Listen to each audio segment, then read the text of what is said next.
बिस्मिल्लाहिर्रहमानिर्रहीम। अस्सलाम वालेकुम। इस वीडियो में हम बात करेंगे अदालती केसेस और उनसे जुड़े हुए मामलात की।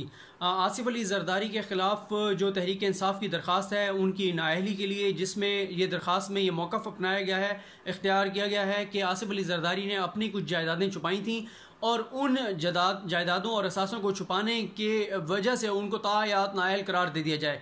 इस पे इस्लामाबाद हाई कोर्ट ने जस्टिस अतर मिनुल्लाह साहब ने नोटिस जारी किया है आसिफ अली जरदारी को, लेकिन उन्होंने ये कहा है कि जो दरख्वास्त गुजार हैं उनको पहले दरख्वास्त के काबिल समाअत होने पर भी दलाइल देने होंगे। जस्टिस अतर मिनुल्लाह साहब ये कहते हैं कि ये इस तरह के मामलात पहले पार्लियामेंट में जाने चाहिए और उसके बाद जो दीगर मुतल्लिक़ा फोरम्स हैं उसके बाद अदालतों में आने चाहिए।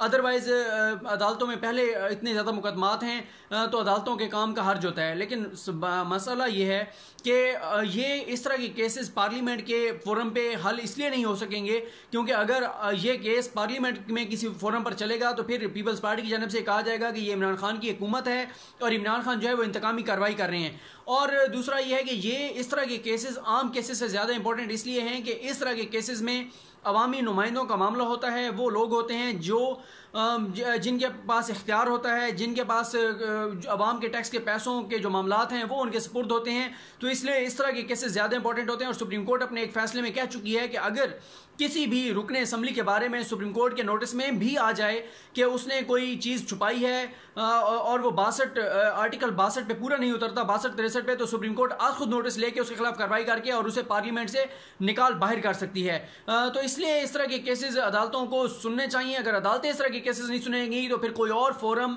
ऐसा नहीं है कि जहाँ पे इस तरह के जो लोग हैं उनके खिलाफ फैसले हो सकें।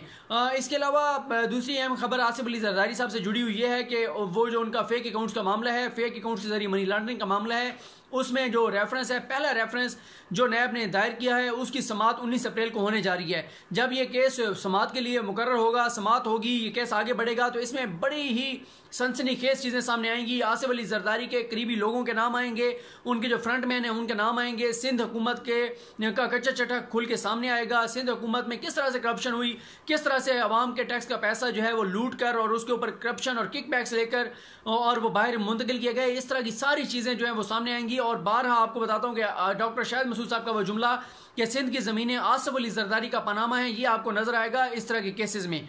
अभी आसिफ अली जरदारी का जो कहा जाता है कि उनको अदालतों ने 2015 में बरी कर दिया था, वो केसेस भी अब इस्लामाबाद हाई कोर्ट में पेंडिंग है। अब देखते हैं कि वो कब समाअत के लिए मुकर्रर होते हैं। उन केसेस में भी आसिफ अली जरदारी को जो रिलीफ मिला था वो इसलिए मिला था कि उस वक्त आसिफ अली जरदारी ने उससे पहले आसिफ अली जरदारी ने अपने दौर हुकूमत में जो उनके खिलाफ दस्तावेजात थी वो सारी चोरी करवा दी थी, जिस वजह से दस्तावेजात की अदम दस्तयाबी की बुनियाद पे, टेक्निकल बुनियादों पे आसिफ अली जरदारी जो है उनको बरी किया गया था।